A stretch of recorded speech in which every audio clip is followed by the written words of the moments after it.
আমারে যে উহুদের ময়দানে দান দান শহীদ করে রক্তাক্ত করছে, তুমি শোনো নাই?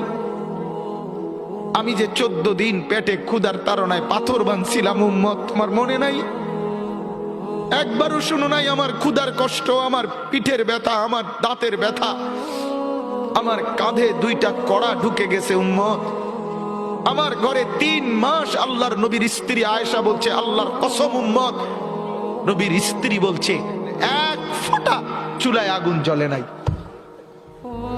নওজোয়ান আপনারা বলেন বাপ, আজকে যাদের 1 বছর 6 মাস 2 বছর কোনদিন ফজরের নামাজ পড়েন না, দিনের পর দিন রাতের পর রাত যায়, এভাবেই 6 মাস, এভাবেই 1 বছর, এভাবেই 2 বছর, আপনি জানেনও না ফজরের ওয়াক্ত হয় কখন, ফজরের জামাত হয় কখন। মেরে মোহতারাম, আমার ভাই, আমার বন্ধু, বলো